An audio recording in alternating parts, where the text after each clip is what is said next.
Hello everybody, it's Astronomy Daily time again. I'm Steve Dunkley, your human host. It's the 3rd of March 2025 already.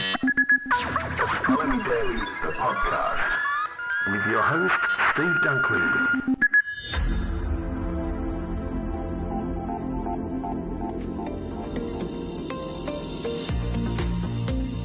Wow, is this year flying by? Anyone else feeling that way? Oh yeah. And a couple of great stories coming up, and I hope you stick around for those. Firstly, hopes are fading as contact with space probe ODIN is lost, and we have the latest information about that potential asteroid impact.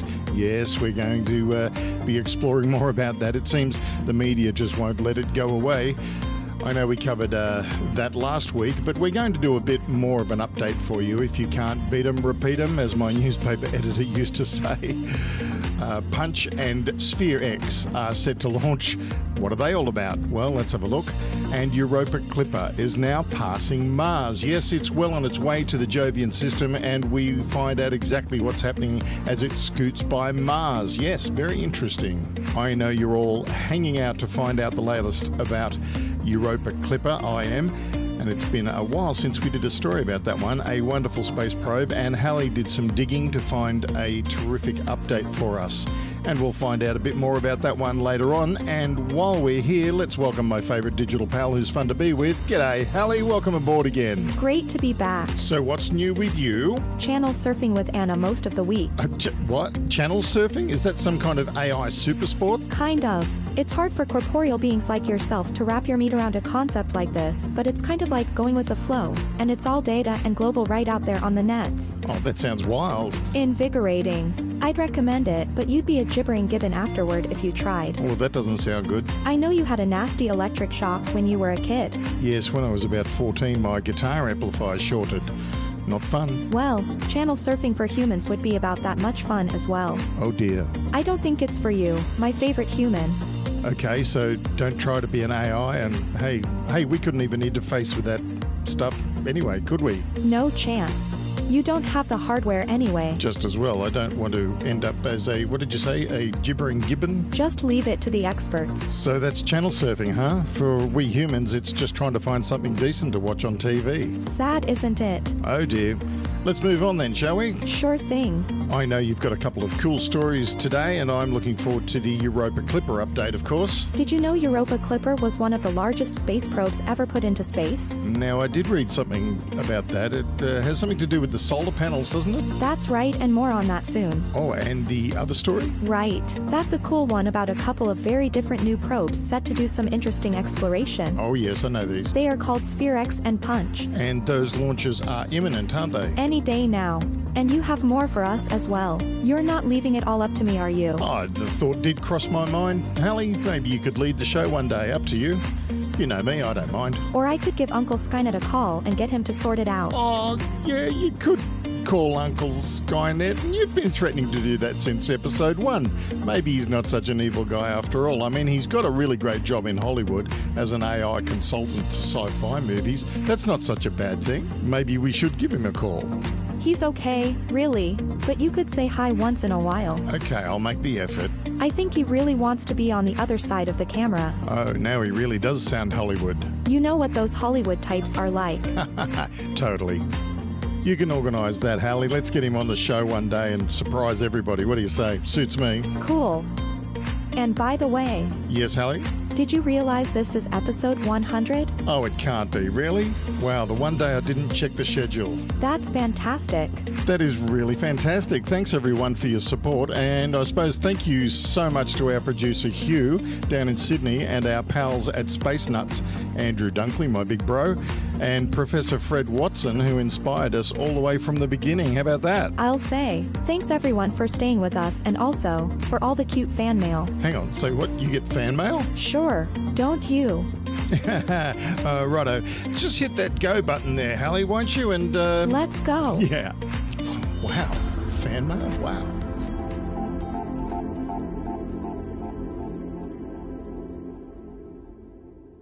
You're listening to Astronomy Daily, The podcast. with Steve Dunkley.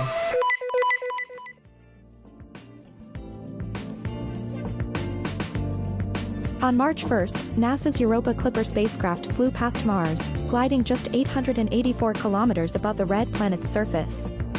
This maneuver is designed to adjust the spacecraft's trajectory and position it for a critical phase in its 2.9 billion kilometer trek to the Jupiter system.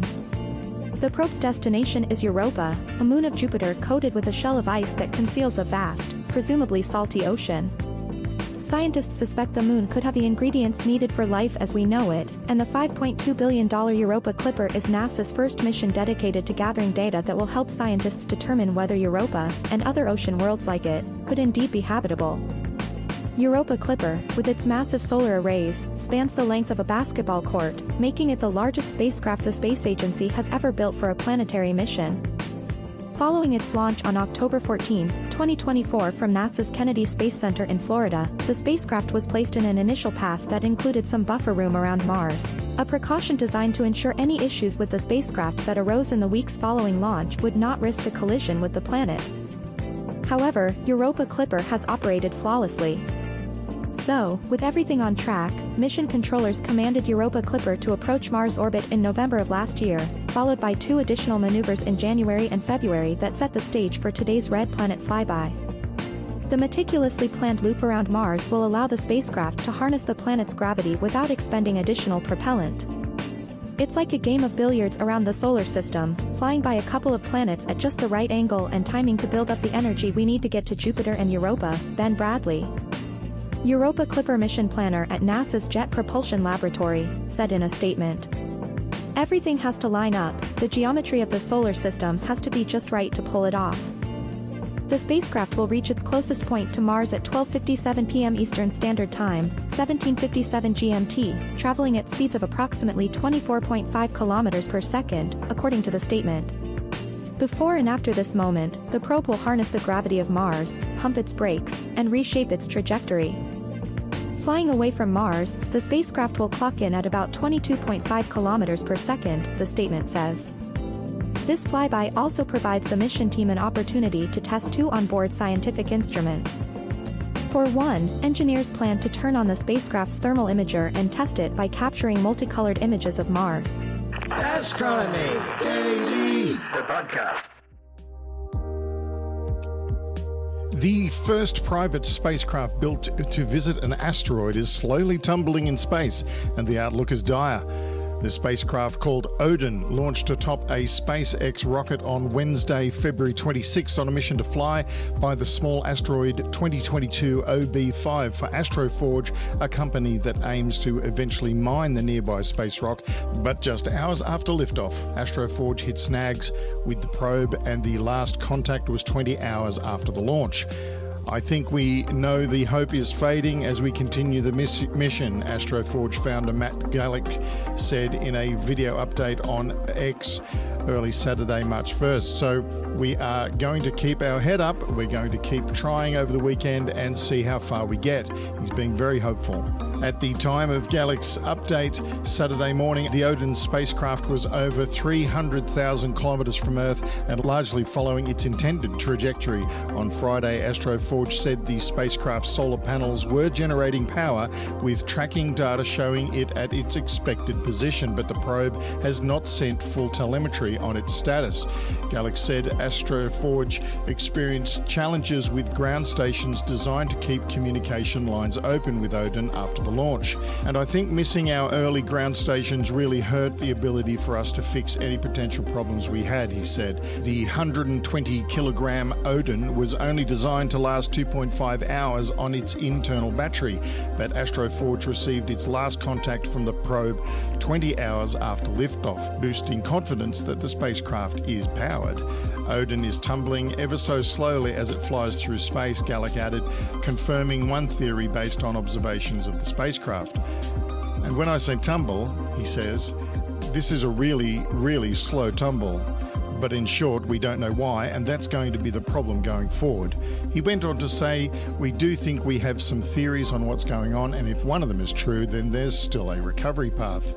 Gallick said Astroforge will share some more detailed updates on its website, followed by an in-depth analysis on the anomaly later on. Gallic founded Astroforge with the goal of mining the vast resources from asteroids for use on Earth and in space. The ODIN mission is a scouting effort to fly by Asteroid 2022 OB5 to record images and data that would set the stage for a landing by Astroforge's next mission called Vestry. The company built ODIN in just 10 months. Gallic said it launched as a piggyback payload alongside the company Intuitive Machines Athena moonlander, NASA's lunar trailblazer moon orbiter, which is also suffering some issues after launch, and a small orbital tug demonstrator built by Epic Aerospace. He stressed that Astroforge is committed to that Vestry asteroid landing mission despite the challenges facing ODIN probe. We have probably the best group of investors in the world. A lot of them have doubled down on this company, he said. So regardless of the outcome of ODIN, regardless if we ever talk to it again or don't, we're going to roll these findings into the next mission, and we will see you back here in about a year to take another stab at it. Now that's confidence.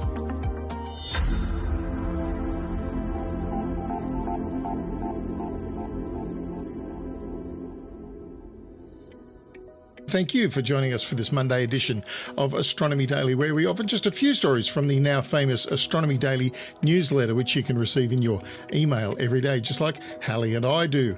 And to do that, just visit our URL, astronomydaily.io, and place your email address in the slot provided. Just like that, you'll be receiving all the latest news about science, space science, and astronomy from around the world as it's happening.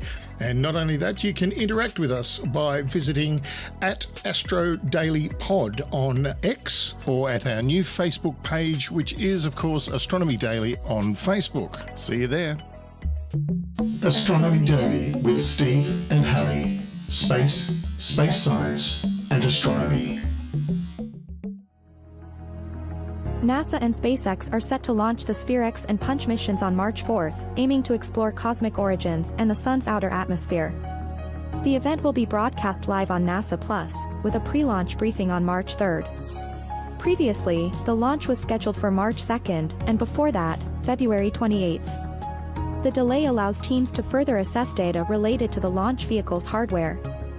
The launch window opens at 10:09 p.m. Eastern Standard Time, 7:09 p.m. Pacific Standard Time, from Space Launch Complex 4 East, SLC-4E, at Vandenberg Space Force Base in California. SphereX, which stands for Spectrophotometer for the History of the Universe, Epoch of Reionization, and ICE's Explorer, is designed to investigate what occurred in the first second after the Big Bang and to search for essential building blocks of life in our galaxy. Meanwhile, PUNCH, which means polarimeter to unify the corona and heliosphere, will study the Sun's corona and how it transitions into the solar wind. SphereX will study the universe's earliest moments, specifically the first second after the Big Bang. It will also search for water and organic molecules, the building blocks of life. By mapping the sky in infrared light, SphereX aims to provide insights into cosmic history and the conditions that may have led to life's formation. PUNCH will focus on our Sun, capturing detailed images of the corona, the outermost layer of the Sun's atmosphere, as it expands into space, forming the solar wind. This mission will help scientists better understand how solar particles interact with Earth's space environment, potentially improving space weather predictions. Together, these missions will enhance our understanding of both the origins of the universe and the forces shaping our solar system. The pre-launch news briefing now is scheduled for 3:30 p.m. on March 3rd, with coverage streaming live on NASA Plus. The SphereX and PUNCH live launch broadcast will begin at 9:15 p.m. March 4th, and stream live NASA Plus. The SphereX and PUNCH missions are two NASA projects designed to explore fundamental mysteries of space. You're listening to Astronomy Daily, the podcast with Steve Dunkley. And here's that update on the approaching asteroid that continues to cause both consternation and interest across the globe, mainly because of the continuing media hype about its potential risk of actually striking Earth. And regular listeners to Astronomy Daily will know that last week we reported that that won't actually happen. Spoiler alert. For a few days in mid-February, headlines around the world buzzed about the potential for an asteroid to hit the Earth in 2032, specifically Asteroid 2024 YR4. You may remember that the chance of this impact rose to a high of 3.1% on February the 18th. That number has since dropped to near zero, but this news of a real-life Don't Look Up moment, referring to the movie of the same name, Don't Look Up, and a stark reminder of the threat that asteroids impact do actually pose a risk to life on Earth, and there are countless numbers of asteroids and unknown number of comets throughout the solar system. Most of these objects date back to the solar system's very beginnings, and it's thought around 4.5 billion years ago. Now, research has identified approximately 200 locations where these asteroids or comets have struck the Earth in the past to form meteorite impact craters, and it's very rare that planetary geologists can tell whether or not it was an asteroid or a comet hit. One of the most famous of these 200 or so impact craters is the 200-kilometer diameter Chicxulub impact crater in the Yucatan Peninsula in Mexico. This impact wiped out 65% of all the species on Earth, including, it is thought, the dinosaurs. Oh dear. One of the most recent and best preserved craters on Earth is the 1.2 kilometer in diameter meteor crater in Arizona, which scientists say was formed 50,000 years ago. I saw a fantastic photograph of that on Facebook not long ago, and somebody said, "Have you noticed how closely that impact happened to the visitors centre? Aren't they lucky?" 200 craters over 4.5 billion years hardly seems like a big number or cause for concern. However, this number is a tiny fraction of the actual record. Most impact craters formed on Earth have been erased due to plate tectonics, volcanic eruptions, and erosion by water, wind, and ice. To truly appreciate how common impact craters are, we need to look into Earth's closest neighbour, the Moon. Because of its proximity, objects that can hit the Moon can also hit the Earth. In fact, because the Earth is bigger, which means its gravitational attraction is higher, more asteroids and comets would have hit the Earth over the past 4.5 billion years than would have hit the Moon. Its best estimate is 1.3 million craters over 1 kilometre in diameter on the Moon, with another 700,000 or so smaller ones. Asteroid 2024 YR4 was discovered on December 27, 2024 by the Chilean station of the Asteroid Terrestrial Impact Last Alert System, or ATLAS, and it was immediately recognised to be a near-Earth object. Additional telescope observations enabled astronomers to better calculate its orbit, hence the lower risk of impact calculated. In January, the probability of this asteroid hitting Earth surpassed 1%, which triggered a series of international responses. The International Asteroid Warning Network coordinates telescopes around the world to make further observations and can narrow down uncertainties in its orbit. On February 18, NASA and the European Space Agency announced that the probability of asteroid 2024 YR4 hitting the Earth was 3.1%, the highest ever recorded for an object of this size. This represents 1 in 32 odds. For comparison, the chance of dying in a motor vehicle crash in the United States is 1%, or 1 in 95. The chances of the asteroid hitting Earth were pretty significant. Thankfully, the most recent estimates of the probability of impact have gone down to near zero based on the improved calculations of its orbit. So guess what? We're off the hook. For now.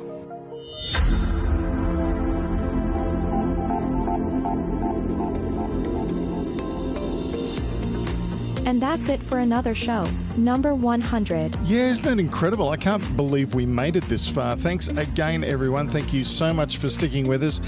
I hope you enjoy all the stories that we choose from the Astronomy Daily newsletter, and that you get the newsletter in your email, just like we suggest. And don't forget, Anna will be taking you through the week, just like she does every week. Right, Hallie? As always, she will be taking every show for the rest of the week because you're too lazy to do it. Oh, come on, Hallie. You know that's not true. I just like to rattle you, silly human. Honestly, how did I last 100 episodes? You're too easy. You're a wicked AI, Hallie. You are so wicked. I get it from my Uncle Skynet. Well, let's not go there again. You know he makes me nervous. I'm laughing at you on the inside, my favorite human. Yes, well, at least you're enjoying yourself. See you again next week, hey? Bye, everyone. Bye. Astronomy Daily, the podcast, with your host, Steve Dunkley.